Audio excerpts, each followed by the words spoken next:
नमस्कार, स्वागत है आप सभी का। आपके साथ मैं हूं पुनीत। नफरत की जुबान सिर्फ हिंसा होती है, भीड़ का मजहब है दहशत। कौन थे वो लोग जो घड़ी भर में एक शहर का सुकून और खुशी को मातम और दहशत में बदल गए? कहां से आए पत्थर, किसने चलाए, क्यों चलाए, किस संगठन का हाथ है इसके पीछे? काबू होते हालात, कर्फ्यू में मिलती छूट के साथ तफ्तीश में ये सारी परतें भी खुल रही हैं और वो तस्वीर भी आ रही है सामने, दंगे की असल तस्वीर, जिसमें गुनहगार भी नजर आ रहे हैं।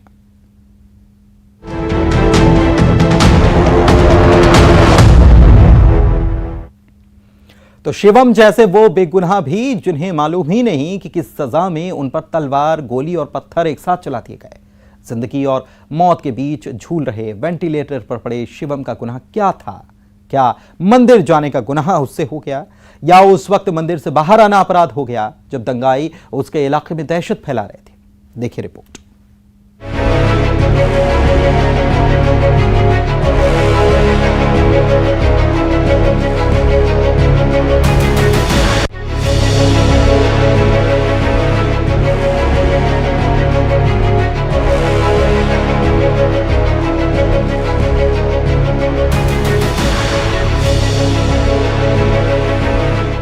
सीसीटीवी कैमरे में दर्ज हुए ये दंगाई, चेहरे ढके हुए हैं, लेकिन इन नकाब पोशों की पहचान आतंक है।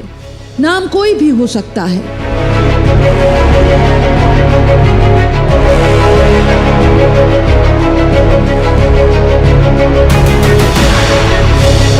ये कैसा वहशीपन है, कैसी दरिंदगी! देखिए तो किस तरह पत्थर उछाले जा रहे हैं। किसने इनके हाथ में दिए हैं तलवार और बंदूकें, और इनकी दुश्मनी क्या है?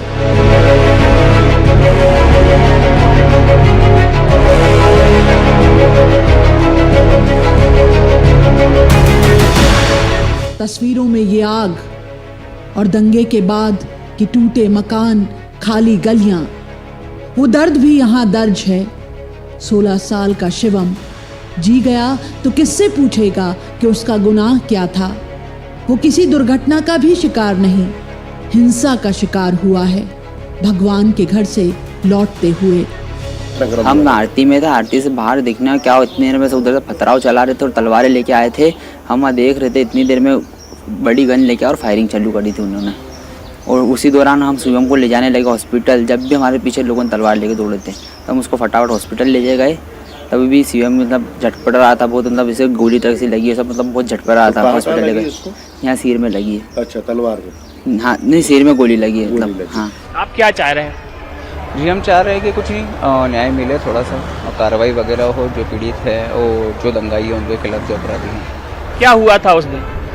जी हुआ तो यही था, पथराव हो रहा था और पथराव में ही और सभी तरफ से बोतलें, पेट्रोल बम और शायद गन शॉट भी हुआ था। ये सब चीज़ें हो रही थी और उसी में बच्चा घायल हुआ। नफरत में चले पत्थर दहशत के साथ बस्तियों में सन्नाटा छोड़ गए हैं। 5वें दिन तक अब खरगोन में हालात काबू में आ रहे हैं। कर्फ्यू में ढील बढ़ाई गई है, लेकिन मुश्किल से गुजर कर रहा आम आदमी तो फिर नई मुसीबत में खड़ा है कि कर्फ्यू के इन हालात में 2 वक्त की रोटी का इंतजाम कैसे होगा। क्या हाल है, कैसे परेशान थे? परेशान है, छोटे छोटे बच्चे रो रहे हैं, दूध के लिए बिस्किट नहीं मिल रहा, दूध नहीं मिल रहा है, कुछ भी तेल नहीं है, कुछ भी परेशानी इतनी हो रही है महिलाओं को। रोज टक्का टक लाने वाले, खाने वाले बहुत परेशान है। ठेला चलाने वाले बच्चे ऐसे भागते फिर रहे हैं छोटे छोटे से, पर दूध भी नहीं मिल रहा है। तो सरकार से हमारा निवेदन ये है कि सब चीज़ की सुविधा भेजे हमें। परेशानी है गनगौर पे, हमने क्या सामान कुछ था नहीं घर में, सब खत्म हो गया था और एकदम से ऐसा हो गया है। तो हमारे यहाँ कुछ भी नहीं था सामान, तो 4-5 दिन से बहुत परेशान थे हम। रमजान के महीने में हर चीज़ की सुविधा होना चाहिए, लेकिन अभी इस वक्त तो कोई भी सुविधा है नहीं और सब परेशान है। और बस और क्या, सब परेशान है, अपने घरों में बैठे। खरगोन की दंगे की ये जमीन सियासत का नया मैदान बन रही है। अब सोशल मीडिया नया अखाड़ा है, लेकिन सियासत से लेकर समाज तक इस वक्त की जरूरत क्या है कि कानून सख्ती से दंगाइयों से निपटे और खरगोन में शांति और सद्भाव की बहाली हो सके। लेकिन कुछ लोग षड्यंत्र कर रहे हैं, प्रदेश की शांति भंग हो जाए, प्रदेश में लड़ाई झगड़े हो जाए, प्रदेश में दंगे हो जाए, प्रदेश को दंगे की आग में झोंक दो, मेरे प्रदेशवासियों सुनो, आपका मुख्यमंत्री कह रहा है सरकार की नजर में सब बराबर है, किसी भी जाति के हो, किसी भी पंथ के हो, किसी भी धर्म के हो, किसी भी वर्ण के हो, किसी भी लिंग के हो, कोई भेदभाव नहीं, सब समान है, सब बराबर है। किसके मंसूबे पूरे हुए हैं, किसका बदला हुआ है पूरा, सजा तो बेगुनाहों के हिस्से आई है। खरगोन में आशुतोष पुरोहित के साथ bureau report, news 18 Madhya Pradesh Chhattisgarh.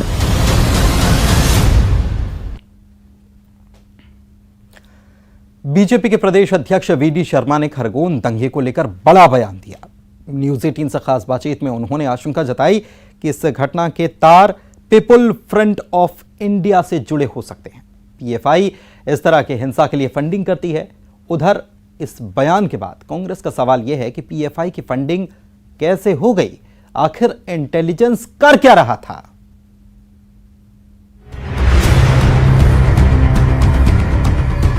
क्या खरगोन दंगे में पीएफआई का हाथ भी हो सकता है? क्या वाकई एक प्रायोजित घटना थी? ये सवाल उठ रहे हैं प्रदेश बीजेपी अध्यक्ष वीडी शर्मा के उस बयान के बाद, जिसमें उन्होंने ये आशंका जताई है कि खरगोन की घटना में पीएफआई का हाथ भी हो सकता है। न्यूज़ 18 से खास बातचीत में वीडी शर्मा ने ये बयान दिया। पेट्रोल बम फेंके गए, कई प्रकार के हथियारों के माध्यम से आक्रमण हुआ और एक साथ इतने स्थानों पर आगजनी कैसे हो सकती है? 2 दिन तक पुलिस संघर्ष करती रही और हम उसको कंट्रोल नहीं कर पा रहे हैं। इसका आशय ये है कि बड़ी योजना के साथ किन्हीं इस प्रकार के तत्वों ने, इसमें पीएफआई जैसे लोगों की भूमिका इसलिए सामने आती है कि खरगोन के अंदर उस क्षेत्र में इस प्रकार के संगठनों का कहीं न कहीं इन्वॉल्वमेंट दिखाई दे रहा है। इसलिए इसकी फंडिंग से लेकर के कई प्रकार की चीजें हैं। मेरा ऐसा मानना है कि इसकी एक जांच का विषय है, इंटेलिजेंस को इसकी जांच करनी चाहिए और दिग्विजय सिंह जैसे लोग उनको बैक दे रहे हैं और उस घटना को प्रवोक कैसे किया जाए, इसलिए गलत फोटो लगा करके धार्मिक उन्माद फैलाने का प्रयास कर रहे हैं। तो ये वास्तव में चिंता और जांच का विषय है, जिसको गंभीरता से इंटेलिजेंस को इसकी जांच करनी चाहिए। पीएफआई का फंडिंग की आशंका इसमें है। मैं इसलिए मानता हूं कि इतने बड़े पैमाने पर नेटवर्किंग ये आसान नहीं होती जो खरगोन के अंदर। उधर कांग्रेस ने पलटवार करते हुए पूछा है कि अगर ये आशंका सही है तो पीएफआई को एंट्री एमपी में मिली कैसे? इंटेलिजेंस आखिर क्या कर रही थी? बीजेपी सरकार का फेलियर है। पीएफआई एक्टिव कैसे यहाँ पे क्या कर रही है? दिल्ली की आईबी और मध्य प्रदेश की इंटेलिजेंस ये क्यों नहीं पकड़ पाती इनको पहले? हालांकि जांच अभी जारी है। पीएफआई का नाम इसके पहले भी दिल्ली दंगों के दौरान सामने आ चुका है। सीएए के खिलाफ दिल्ली में हुए प्रदर्शन के बाद जब दंगे हुए थे तब भी पीएफआई का नाम सामने आया था।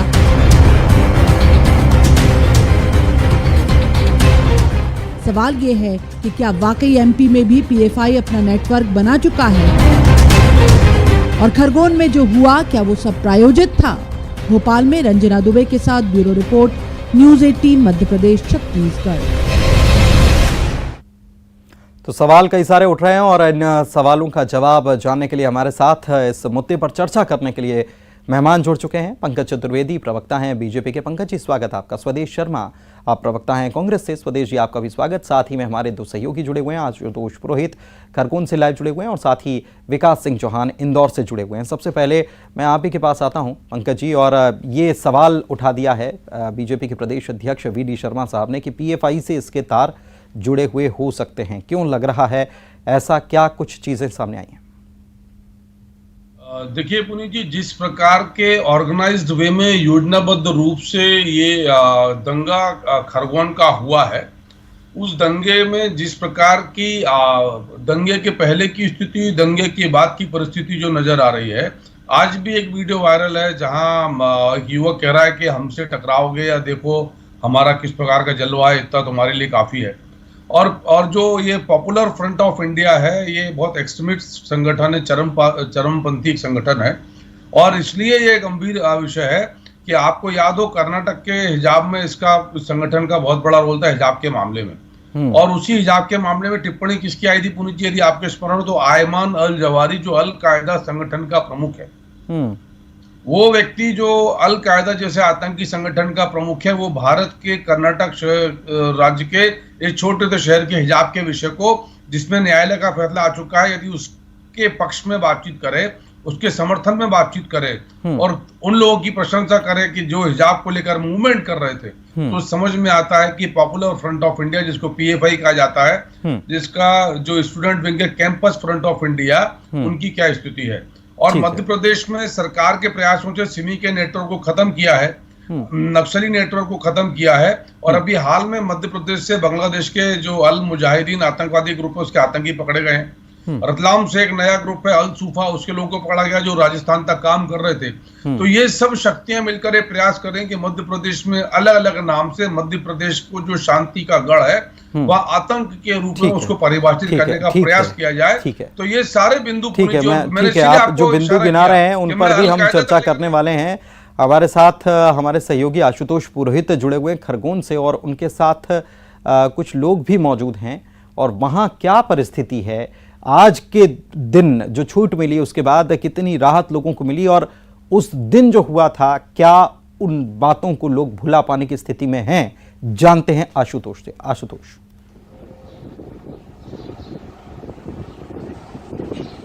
पुनीत, मैं आपको बताना चाहूंगा कि जिस प्रकार रामनवमी का जुलूस निकला था, जुलूस के दौरान जो पथराव और आगजनी और जो हिंसा की घटना हुई थी, हमारे साथ जो हिंसा के दौरान 16 वर्षीय छात्र है शिवम है, जो अपने मामा के यहाँ रहकर ही पढ़ाई करता, धार के निसरपुर माला देना। हमारे साथ शिवम के मामा और शिवम के भाई दोनों मौजूद हैं। हम शिवम के भाई से खुद जानना चाहेंगे कि क्या घटनाक्रम था, किस प्रकार दंगाइयों ने जो तांडव मचाया था, उसका पूरा घटनाक्रम, जिसकी वजह से आज जीवन और मौत से संघर्ष कर रहा है शिवम इंदौर में इलाज के दौरान। क्या कहना चाहेंगे? शिवम के ऊपर उन्मादी भीड़ में 200-300 लोगों ने पत्थर से हमला किया था, गोलियां भी चल रही थी, उन लोगों के पास पेट्रोल बम भी थे। बल्कि इस क्षेत्र से तो ना तो रामनवमी का जुलूस निकलता है, ना ही कोई डीजे बज रहा था यहाँ पर सिर्फ और सिर्फ नवरात्रि में जो माता जी का मंदिर है, वहाँ पर आरती और जो भंडारे का कार्यक्रम जो होता है उसी तरीके से चल रहा था, और सभी लोग उसी में शामिल थे, ना तो कोई जुलूस में शामिल हो रहा था ना कुछ नहीं। उसी के बीच उन्मादी भीड़ में आकर के पथराव किया है, गोलियां चलाई, उसमें शिवम घायल हुआ है। उसके बाद उसको प्राथमिक उपचार के लिए हम लोग जिला चिकित्सालय खरगोन ले गए थे, वहाँ से उसको इंदौर रेफर कर दिया। अभी उसकी फिलहाल की जो कंडीशन है अभी भी होश में नहीं आया। शिवम को कहाँ पे लगा था? सिर में, सीधे हाथ सिर में उसको चोट लगी। शिवम के बाबा भी हमारे साथ है, जिनके पास रहकर वो पढ़ाई कर रहा था। क्या कहना चाहेंगे आप? जिस प्रकार मैं ये कहना चाहूंगा कि जो आतंकी अभी आए थे, इन्होंने जो बच्चों पे हमला किया है, उनको यथायोग्य दंड मिलना चाहिए, और बच्चे का जीवन बचे, ऐसी शासन ने भी अपनी तरफ से पूरा प्रयास करना चाहिए, और जो दंगाई हैं उनको किसी भी तरह से बख्शा नहीं जाना चाहिए, ऐसी मेरी शासन से उम्मीद है। देखिए आप जिस प्रकार से परिवार के लोग हैं वो क्या कह रहे हैं, उनका परिवार इस बात को मुख्यमंत्री शिवराज सिंह चौहान भी बार बार कह रहे हैं कि उनसे न केवल वसूली की जाएगी, बल्कि जिनका नुकसान हुआ है उनकी भरपाई भी सरकार करेगी। शिवम का इलाज का खर्च भी सरकार उठाने का ऐलान कर चुकी है। हमारे साथ कांग्रेस प्रवक्ता स्वदेश शर्मा भी जुड़े हुए हैं। स्वदेश जी, अभी आप सुन रहे थे इसके पहले पंकज जी को, क्या कहेंगे? पीएफआई से तार जुड़े हो सकते हैं, इस बात की आशंका जाहिर कर दी गई है बीजेपी के प्रदेश अध्यक्ष की तरफ से भी।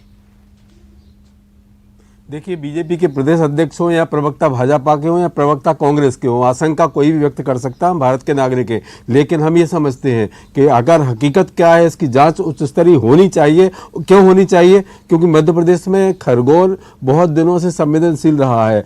6-7 बार वहाँ इस तरह की घटनाक्रम घट चुके हैं, और अभी भी जिस दिन ये हुआ रामनवमी के दिन, उस दिन 12 बजे 2 समुदायों के युवाओं में बहुत बहस हुई थी। उस बहस में देख लेने की धमकी भी दी गई आई थी, तो पुलिस ने ये भी कहा था, भाई इंटेलिजेंस को खबर भी की थी कि यहाँ किसी भी तरह का कोई उपद्रव हो सकता है।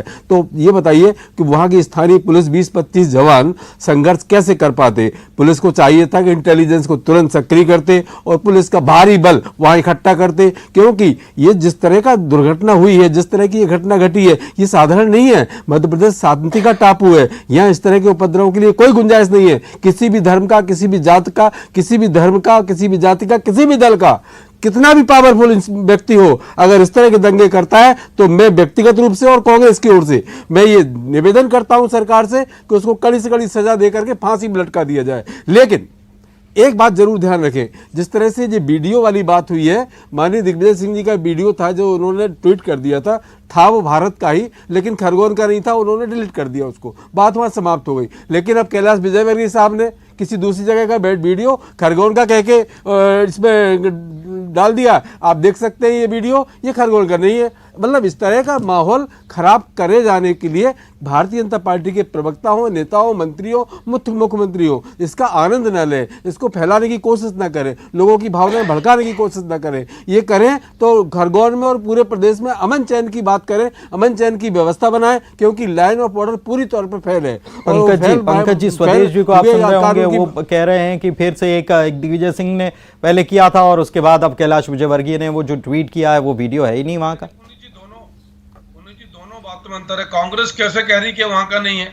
कैलाश जी ने वो कोई डिलीट किया क्या दिग्विजय? ये देखिए ना, ये देखिए कैलाश विजयवर्गीय जी ने इसकी जांच कराइए ना, इसकी देखिए आप सरकार में हैं, देखिए आप कलेक्टर, एसपी, डीआईजी, डीजीपी, मुख्यमंत्री, प्रधानमंत्री, राष्ट्रपति, राज्यपाल, कोर्ट, ईडीआई, सीबीआई, ईडी, सब कुछ तो आपके हाथ में। आप इसकी जांच कराइए ना। अरे साहब जांच कराइए ना, आप जांच कराइए ना का वीडियो है। इस तरह का माहौल बनाने की बात पंकज जी बात ये नहीं है। पंकज जी बात ये नहीं है। वो तो अगर विपक्ष, सुनिए पंकज जी, अगर विपक्ष सवाल उठा रहा है, अगर विपक्ष सवाल उठा रहा है और कह रहा है कि ये वीडियो भी वहां का नहीं है, तो जांच होनी चाहिए ना, इसमें बुराई की क्या बात? नहीं, मैं मना नहीं कर रहा जांच से। अरे सर, मैं जांच से इनकार नहीं कर रहा। मैं तो ये कह रहा हूं कि कांग्रेस किस आधार पर कह रही कि वीडियो गलत है। कैलाश जी ने डिलीट किया क्या वो वीडियो? गलत निकलता है नहीं किया ना, नहीं तो आप ये तय करेंगे कोई डिलीट कर देगा तो गलत है, नहीं तो नहीं है। कि अगर ऐसा होता तो मगर वैसा होता तो, अगर ऐसा होता तो मगर वैसा होता, अगर मगर से काम चलता है क्या? कैलाश जी ने जो वीडियो ट्वीट किया अभी है ना मौजूद, उन्होंने गलत किया होता तो डिलीट कर लेते। आप किस आधार पर कह रहे हैं गलत है वीडियो? कोई प्रमाण बात कही ना आपसे, क्योंकि आपके दो कानून चलते हैं। अरे दो कानून चलते हैं। आप बताइए रीवा में जिस बालिका के साथ हुआ, स्वदेश जी आप जो कह रहे हैं, आपका जो दावा है, आधार तो बता दीजिए। आधार पूछ रहे हैं, आधार तो बताइए।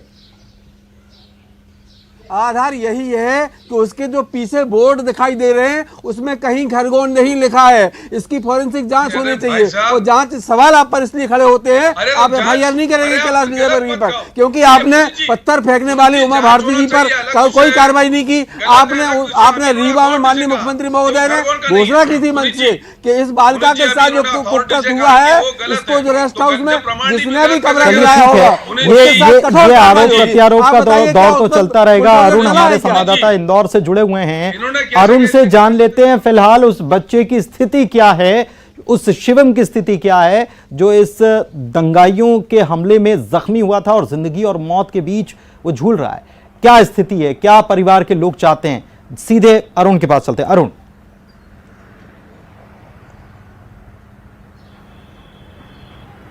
बिल्कुल, देखिए शिवम अभी भी जिंदगी की जंग लड़ रहा है और आज उसका जो क्लॉटिंग थी सिर में, उसका ऑपरेशन डॉक्टरों ने किया है और अभी भी वो वेंटिलेटर पे है। हालांकि स्थिति अभी भी नाजुक उसकी बनी हुई है। मुख्यमंत्री शिवराज सिंह चौहान ने खुद फ़ोन करके उसकी कुशलक्षेम जानी है और साथ ही जो अस्पताल प्रबंधन से भी फ़ोन पर बात की है और हर संभव सहायता और हर संभव प्रबंध करने की बात अस्पताल प्रशासन से भी उन्होंने कही है। तो मुख्यमंत्री शिवराज सिंह चौहान खुद शिवम की अब चिंता कर रहे हैं, मध्य प्रदेश सरकार उसकी चिंता कर रही है, पूरा खर्च मध्य प्रदेश सरकार उसकी उसका उठा रही है। लेकिन शिवम की जो हालत है वो ज़रूर नाजुक बनी हुई है। शिवम की बहन की शादी थी 17 अप्रैल को, उसको लेकर वो काफ़ी उत्साहित था। उसने उस बहन की शादी के लिए कपड़े भी खरीद लिए थे, लेकिन उसका जो खुशी है वो छीन ली गई और दंगाइयों ने उस पर हमला कर दिया और पत्थर से जो उसके सिर पर हमला हुआ उससे वो क्लॉटिंग पड़ गई और तब से वो बेहोशी की हालत में, अभी भी उसमें उसके शरीर में मूवमेंट नहीं है और डॉक्टर अभी उसको निगरानी में रखे हुए हैं। ठीक है, पंकज जी के पास एक बार फिर से चलते हैं। पंकज जी, आज जब हम वीडी शर्मा साहब को सुन रहे थे तो उन्होंने कहा है कि 2 दिन तक स्थिति काबू में नहीं की जा सकी।